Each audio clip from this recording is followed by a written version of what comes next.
Alright, what's up guys? This is Chris back again with the Soprano. A week in, and we're gonna play, we're gonna see how we're doing, we're gonna check in. It's been about a month since I first picked up the Soprano saxophone. I bought my saxophone a year ago. It's been a year since I bought my alto saxophone.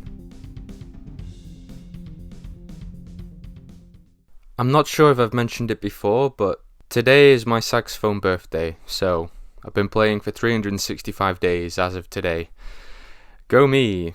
It's very easy to get caught up in the day-to-day of practicing and just experiencing the crippling anxiety of just never getting any better and always feeling kind of rubbish. So I thought what I'd do today is look back at the past year and I guess see how far I've come as a saxophone player. So let's go back in time and have a deep dive into what's been going on over the past 12 months. So, I purchased a saxophone on the 1st of June 2022, and the first thing I did was try and learn the Mario Kart lick. Not a particularly easy thing to begin with, considering it starts with the high E, so it was quite difficult for me. My main problem was unlearning clarinet fingerings because in the lower register, the clarinet is completely different to the saxophone. It's only the same when you put down the 12th key. The other problem was my fingers were just super slow. I don't know what it was with saxophone in particular, but I just had a really hard time figuring out where everything was. It's quite a big chunky instrument. It's a lot of brass, there's a lot of keys, so I think I just really needed time to adjust and figure out where everything was.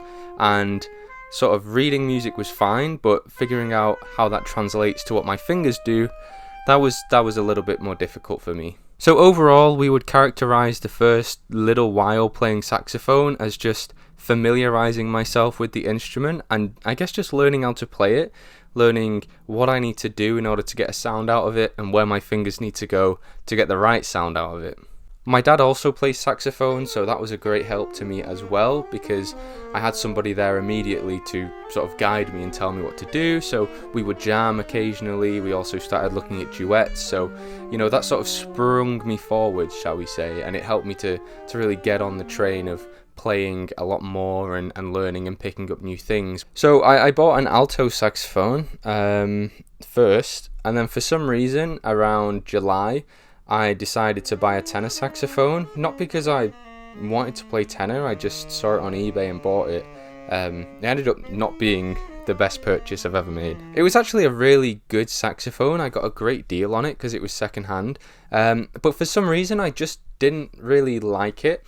I absolutely love the way that a tenor saxophone sounds, but I don't really love playing it. It's heavy, it's big, it's hard to carry around, and despite being like over 6 foot myself, I still just found it a bit awkward. So yeah, I didn't love that.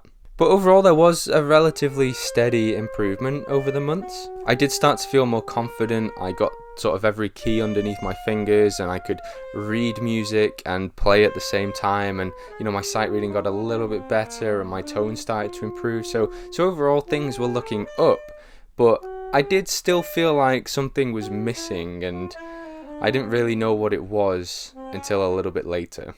I think it was 2 things actually, and I figured out what those 2 things were at exactly the same time on the 6th of November 2022. My dad and I attended the RNCM, which is the Royal Northern College of Music Saxophone Day, so the RNCM Saxophone Day. This day was significant particularly for me because it was 1, the first time I ever played saxophone in an ensemble, and 2, it was the first time I ever played a soprano saxophone. There was an ensemble called Marici Saxes, which is for amazing, incredibly talented saxophonists, and there's something about the soprano, listening to the soprano player, I don't know, it enchanted me, and the first thing I did is I walked out of the recital when it was finished, and I went up to the I think it was John Packer stand, and they had a Trevor James Horn 88 soprano. I just picked it up, played it. I knew then and there I needed a soprano, so that's exactly what I did. The next week I traded in the tenor that I said I didn't like, and I got myself a soprano instead. There are plenty of videos on YouTube with me sort of first picking up the soprano and trying to learn how to play it, because it is quite different from alto. I won't repeat myself here. If you do want to go watch me learn to play soprano, go check it out. It's quite a long time ago. My videos aren't as good from back then. I'm not even sure they're good now. But the other thing I mentioned was playing in an ensemble, which I think was something that I was really missing with my playing, because sure, playing with my dad is great, but it's not quite the same as ensemble playing. And you know, when I play with my dad, we're sort of playing the same thing, we're both practicing the same parts. It's only recently that that's developed into something new. At the time, I didn't really have anything like that. So in January 2023, I joined the Saxophone Orchestra Manchester, which was run by someone called Sarah, who I met at the Saxophone Day. So it all sort of connects together. It makes sense in my head. It might not to you. That's fine.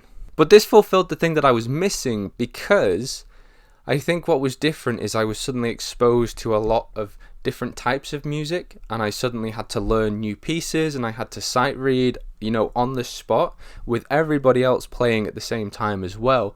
So it really helped me to start developing my sight reading and my sort of saxophone fluency a little bit, and it was training my ear to listen to what's going on around me, as well as trying to listen to what I'm doing and making sure I'm in tune and I'm playing the right rhythms and all of that fun stuff.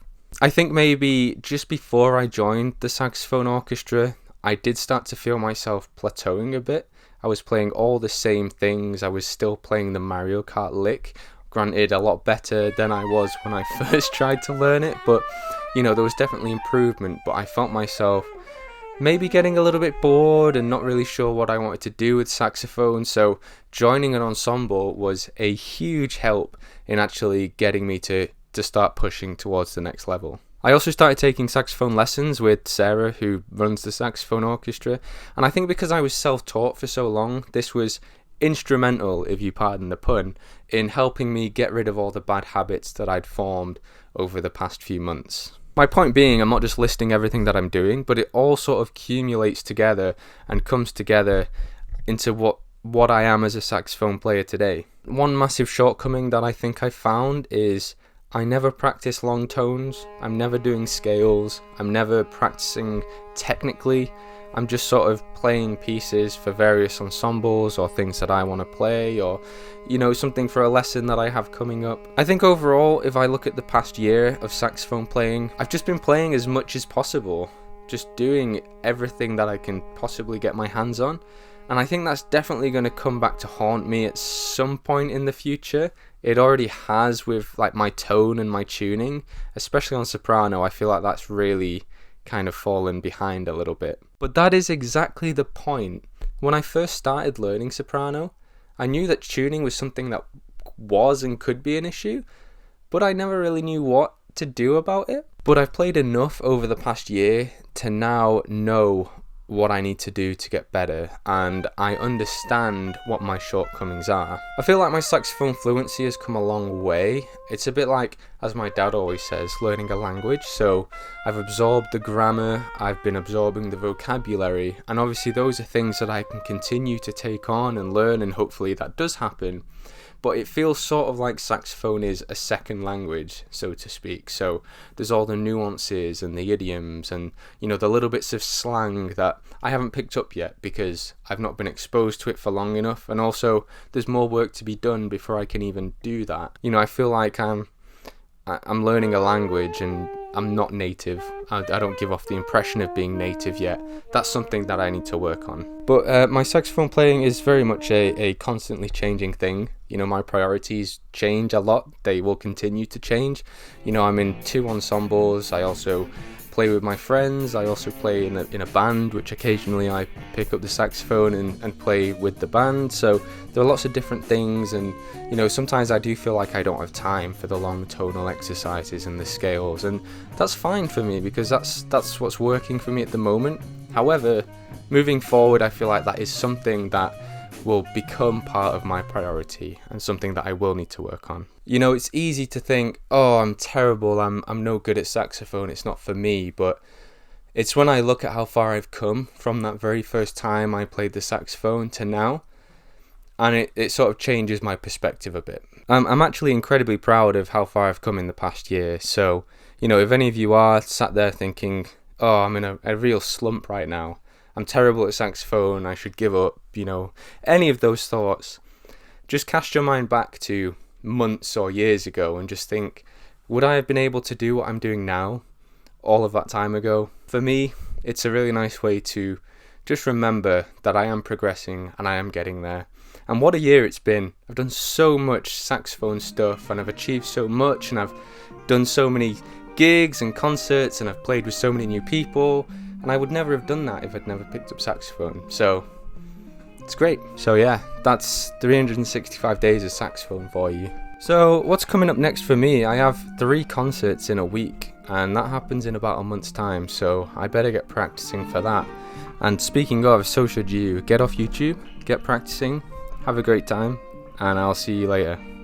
Alright, ciao.